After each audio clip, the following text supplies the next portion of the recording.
Assalamualaikum warahmatullahi wabarakatuh. Salam guru penggerak.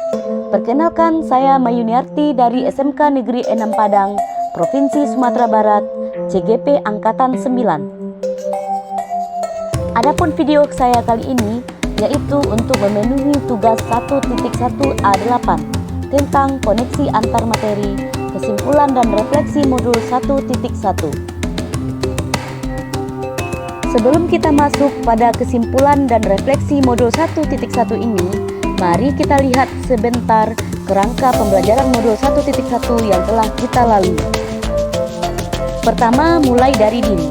Tahap ini kita merefleksikan diri sejauh mana kita mengenal dan memahami filosofi pendidikan Ki Hajar Dewantara. Kedua, eksplorasi konsep. Pada tahap ini, kita diberikan pemahaman yang menambah pengetahuan kita tentang pemikiran Ki Hajar Dewantara. Ketiga, ruang kolaborasi. Tahap ini, kita mengkolaborasikan tentang pemahaman kita terhadap konsep pemikiran Ki Hajar Dewantara melalui ruang virtual yang dibimbing oleh fasilitator dan pengajar praktik. Terima kasih Bu Eva Sugana sebagai fasilitator dan Bu Nur Mira sebagai pengajar praktik. Tahap keempat adalah tahap aktivitas yang dilakukan para CGP mendesain sebuah strategi dalam mewujudkan pemikiran Bapak Ki Hajar Dewantara melalui hal-hal yang disukai oleh Bapak dan Ibu CGP.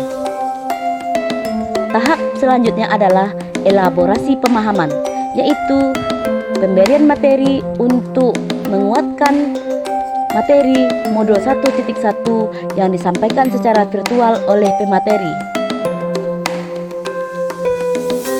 Tahap selanjutnya adalah koneksi antar materi. Hal ini dilakukan untuk meninjau ulang kembali materi dan pembelajaran yang telah dilakukan pada modul 1.1. Tahap selanjutnya adalah aksi nyata. Pada tahap ini, kita diminta menerapkan pengetahuan tentang konsep pemikiran Bapak Ki Hajar Dewantara dalam pembelajaran di sekolah. Marilah kita masuk pada kesimpulan modul 1.1 tentang dasar-dasar pemikiran Bapak Ki Hajar Dewantara. Beliau mengatakan bahwa pendidikan berbeda dengan pengajaran. Pengajaran merupakan bagian dari pendidikan, di mana terjadinya proses pendidikan dan memberi ilmu yang berfaedah untuk kecakapan hidup anak secara lahir dan batin. Sedangkan pendidikan merupakan tuntunan terhadap kekuatan kodrat yang dimiliki oleh anak agar ia mampu mencapai keselamatan dan kebahagiaan yang setinggi-tingginya, baik sebagai seorang manusia maupun sebagai anggota masyarakat. Selanjutnya beliau mengatakan bahwa bukan tabula rasa, anak bukan kertas kosong. Tetapi setiap anak sudah dilahirkan dengan kodrat yang masih samar. Kodrat ini akan jelas jika kita sebagai seorang pendidik mampu menuntun mereka dalam membimbing diri mereka untuk menuju kodratnya. Maksud kata menuntun di sini adalah pendidik dapat menuntun tumbuh atau hidupnya kekuatan kodrat yang telah ada pada anak-anak, agar dapat memperbaiki lakunya, bukan dasarnya, agar mereka dapat hidup dan tumbuh sesuai kodratnya. Yang ketiga, guru adalah petani kehidupan. Sebagaimana kita tahu bahwa tugas seorang petani adalah menyiapkan lahan yang subur, memberikan pupuk, mengatur agar tanaman mendapatkan sinar matahari yang cukup, menyirami tanaman, membasmi hama. Hal ini diwujudkan bahwa guru harus memberikan pendidikan yang berpihak pada anak, dengan memberikan pelayanan terhadap kebutuhan belajar anak, memilih strategi yang disesuaikan dengan tumbuh kembang anak sesuai dengan kodrat alam dan kodrat zaman. Sebagaimana pesan Bapak Ki Hajar Dewantara bahwa pendidikan adalah tempat persemaian benih-benih kebudayaan, sehingga kebudayaan dan pendidikan tidak dapat dipisahkan. Untuk itu, beliau mencetuskan filosofi pendidikan yang sangat tepat sekali bagi seorang pendidik, yaitu yang pertama Ingarso Sang Tulodo, yang artinya seorang pendidik harus bisa menjadi contoh untuk peserta didiknya. Yang kedua Ingmadio Mangun Karso, yang artinya pendidik harus mampu membangun kemauan atau motivasi peserta didiknya. Yang ketiga Tut Wuri Handayani, yaitu seorang pendidik harus mampu memberikan dorongan semangat untuk peserta didiknya. dengan memperhatikan asas trikon. Yang pertama, kontinu. Pendidikan itu bergerak maju dan berkesinambungan. Yang kedua, konvergen. Dapat diambil dari berbagai sumber. Yang ketiga, konsentris. Pendidikan relevan dengan kepribadian bangsa.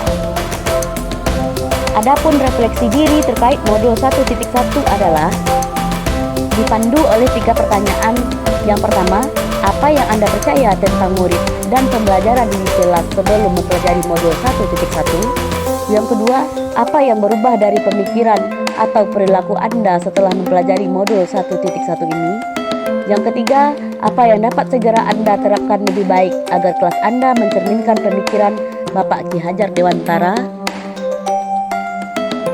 Sebelum saya belajar modul 1.1 ini, hal yang ada dalam pikiran saya adalah suasana kelas yang tertib dan tenang adalah tandanya sukses pembelajaran. Yang kedua, menurut saya materi yang ada harus tersampaikan semuanya tanpa memperhatikan karakteristik peserta didik. Yang ketiga, nilai harus di atas KKM. Kemudian, saya mudah marah jika dihadapkan pada situasi yang tidak bagus atau teacher center. Selanjutnya, saya merasa waktu lama berlalu karena metode yang monoton. Yang berubah dari perilaku saya setelah mempelajari modul 1.1 ini, yang pertama adalah saya tidak gampang marah. Karena saya memahami bahwa setiap peserta didik mempunyai karakteristik yang unik.